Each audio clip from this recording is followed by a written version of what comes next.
अच्छे बच्चे बन गए। अब तो कुछ बच्चे तो बहुत ही अच्छा काम करते हैं, बहुत बहुत ज्यादा अच्छा। बेटा काम करोगे तो माता पिता भी बहुत प्यार करेंगे और टीचर्स का तो प्यार हमेशा ही ऊपर बना रहता है। ठीक है, तो बेटा अपना ध्यान आपने खुद रखते हुए अपना प्रतिदिन काम करना है। काम से जी नहीं चुराना है। काम से जी चुराने वाले व्यक्ति का ना तो कहीं आदर है ना सम्मान है। सभी लोग उसे कैसी निगाहों से देखते हैं। तो अपना सम्मान पाने के लिए जो आपका सम्मान का झंडा है उसको सदा ऊंचा रखना है। अपनी इज्जत बनाने के लिए व्यक्ति को संघर्ष करना पड़ता है और काम करना पड़ता है। मेहनती व्यक्ति का सभी लोग आदर करते हैं। जो कामचोर आलसी व्यक्ति है उसे जीवन में कहीं सम्मान नहीं मिलता। तो ये बात आप याद रखना। हमारी बात को मजाक मत समझना। बाद में ये सब बातें आपको याद आएंगी हमारी। जब आप बड़े होंगे तब याद करेंगे कि मैडम ने क्या कहा था हमें। ठीक है, तो आज हम वसंत पुस्तक में पाठ 17 बाज और सांप, बाज और सांप कहानी पढ़ेंगे। इसके लेखक निर्मल वर्मा है, हिंदी साहित्य के प्रसिद्ध कहानीकार हैं। ये बाज और सांप कहानी है। इसके लेखक निर्मल वर्मा जी हैं। इन्होंने बाज और सांप के माध्यम से बंधन मुक्त और बंधन युक्त जीवन को के बारे में बताया।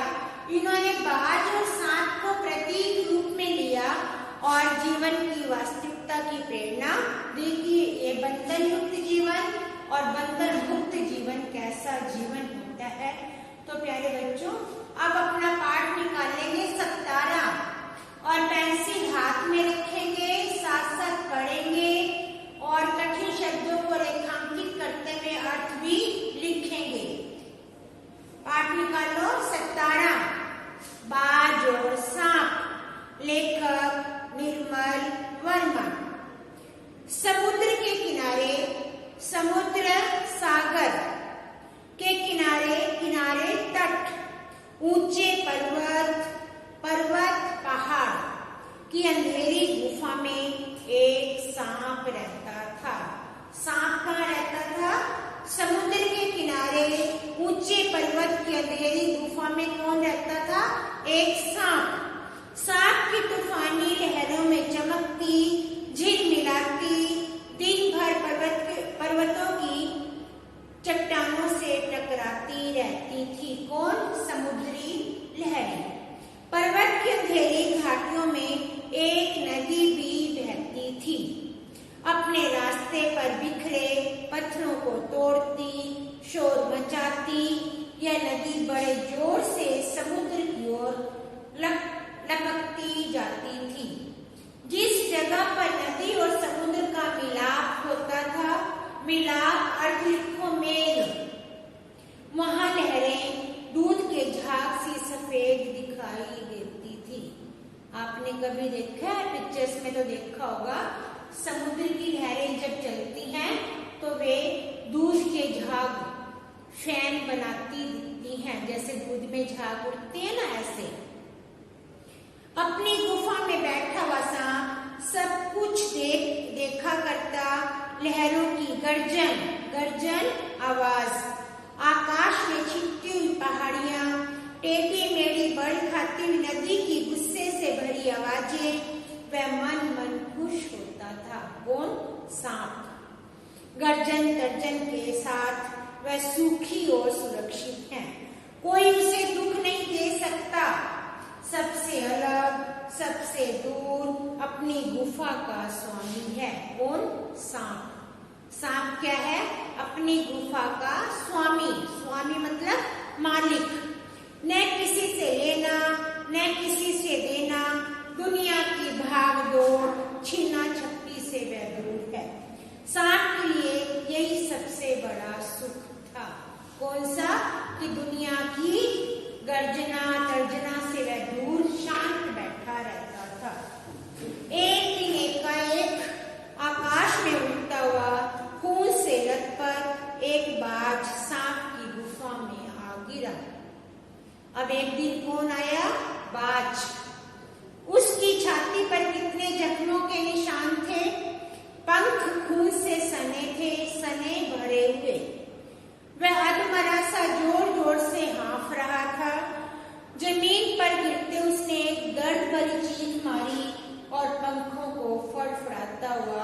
धरती पर लौटने लगा। कौन? बाज।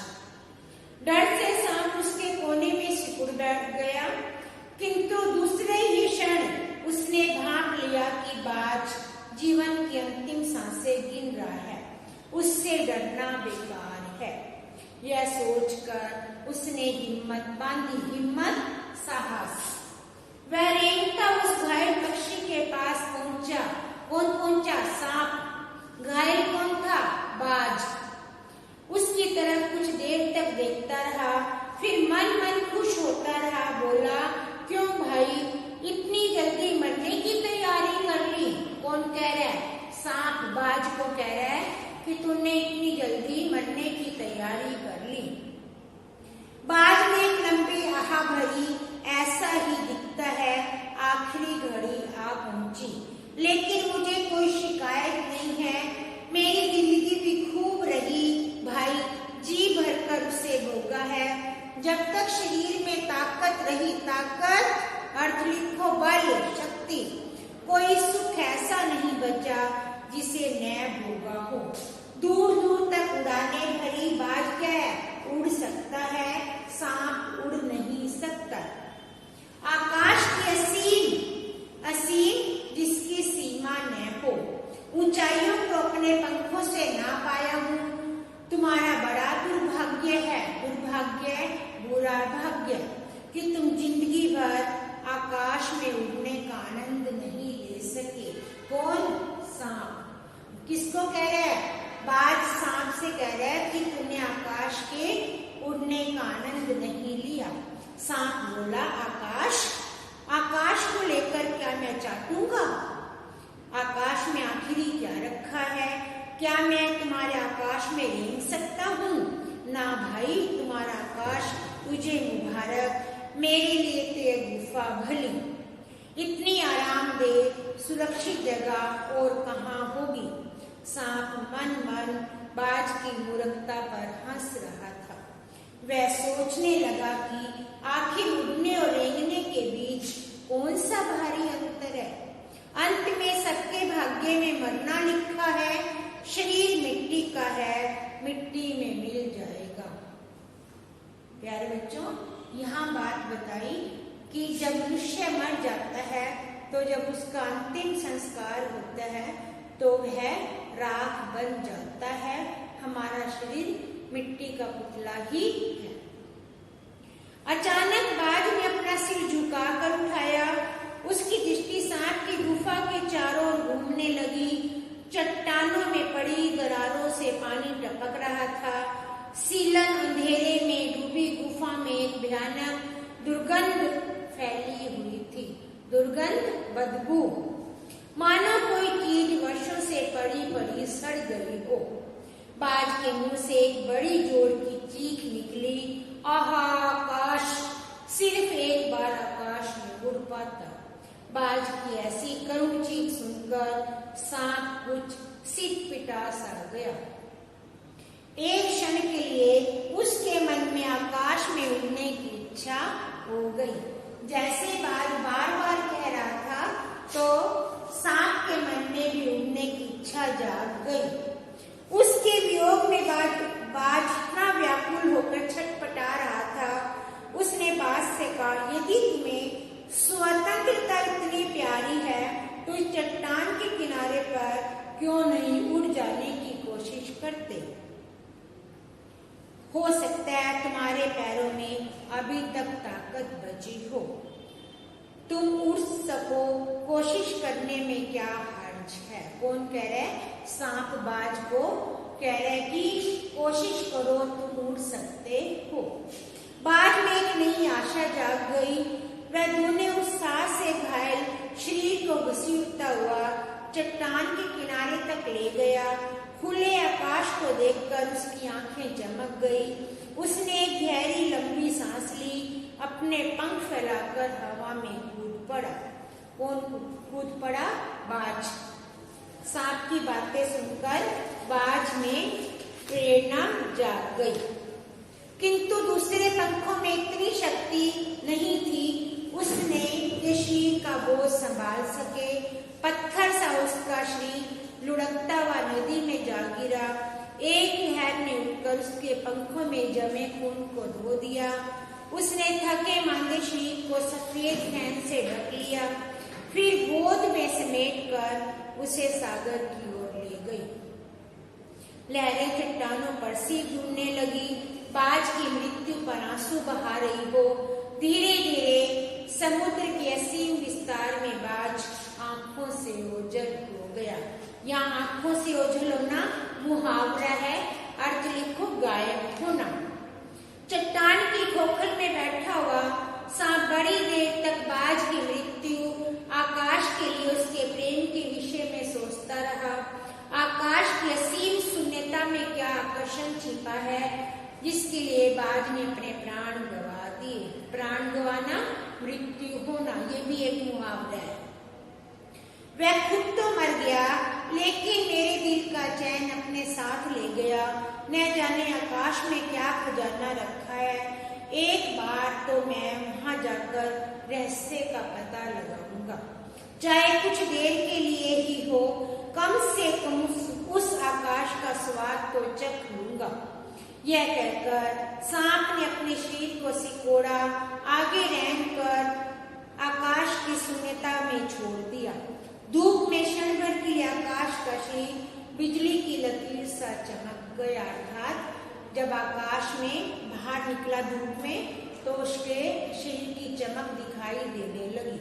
किंतु जिसने जीवन भर रेंगना सीखा था, वह भला क्या उड़ पाता। नीचे छोटी छोटी चट्टानों पर थप से सांप जा गिरा। जीवन की कृपा से बेचारा बच गया, नहीं तो मरने में क्या कसर थी।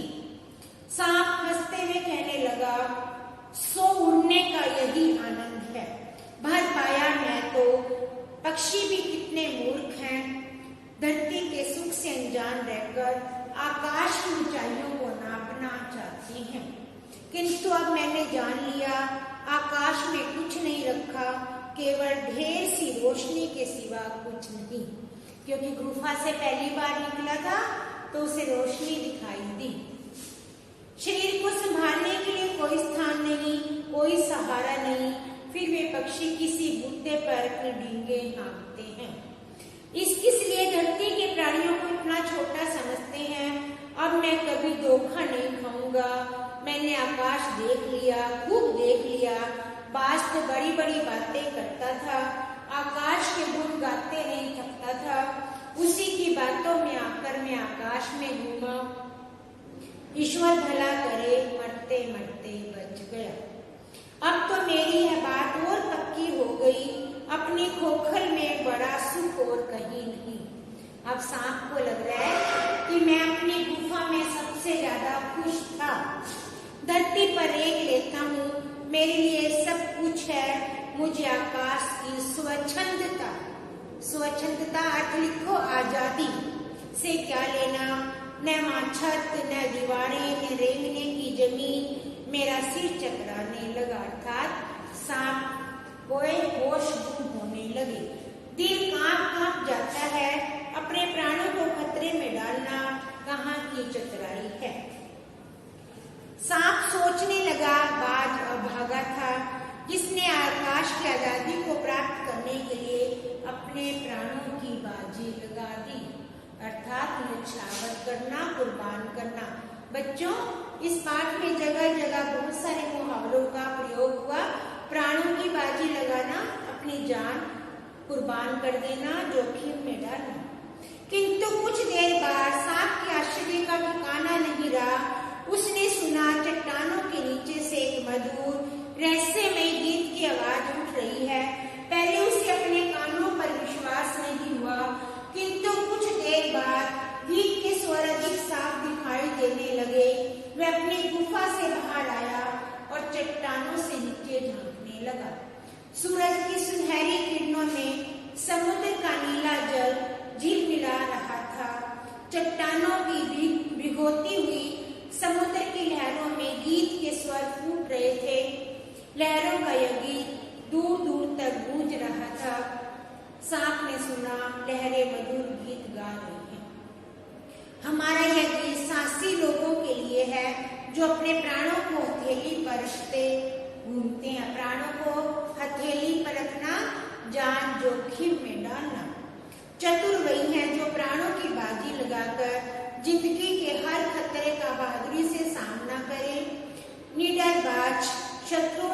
करते हुए तुमने अपना कीमती रक्त बहाया है, वह समय दूर नहीं जब तुम्हारे खून की एक एक बूंद जिंदगी के अंधेरे में प्रकाश फैलाएगी, साहसी बहादुर लोगों में स्वतंत्रता और प्रकाश के लिए प्रेम पैदा करेगी। तुमने अपने जीवन बलिदान कर दिया, किंतु फिर भी तुम अमर हो। जब कभी साहस और वीरता के गीत गाए जाएंगे तो तुम्हारा नाम बड़े गर्व और श्रद्धा से लिया जाएगा। यह सब बातें बच्चे कौन कह रहे हैं? सांप की बाज, तुम कितने साहसी और बहादुर हो। हमारा गीत जिंदगी के उन दीवानों के लिए है जो मरकर भी मृत्यु से नहीं डरते, अर्थात अमर हो जाते हैं। कुल मिलाकर यह गीत जो मरकर की जिंदगी से नहीं डरते उनके लिए है। तो प्यारे बच्चों, इस पाठ में बाज और सांप की कहानी के बारे में बताया। सांप के मन में भी उड़ने की इच्छा हुई, परंतु वह उड़ना भी चाहा, परंतु वह उड़ नहीं पाया, क्योंकि वह जीवन भर रेंगता ही रहा। शब्दार्थ देखो, शिखर पहाड़ की ऊंची चोटी, सरिता नदी, दरिया भी बोलते हैं इसको, सिर पिटाना, भय से घबराना या सहम जाना, असीम जिसकी कोई सीमा न हो, वियोग अभाव, खोखल बड़ा छेद या खोखली जगह या खाली जगह। तो प्यारे बच्चों, अगली कक्षा में हम प्रश्न अभ्यास करेंगे। तब तक बेटा आप इस पाठ को एक बार खुद भी पढ़ना, शब्दों के अर्थ लिख लेना और अभ्यास कार्य एक बार खुद ट्राई करना। आपके लिए यही काम है, अभ्यास कार्य ट्राई करना और ध्यान से पाठ को सुनना। तो आपको सभी प्रश्नों के उत्तर मिल जाएंगे। धन्यवाद।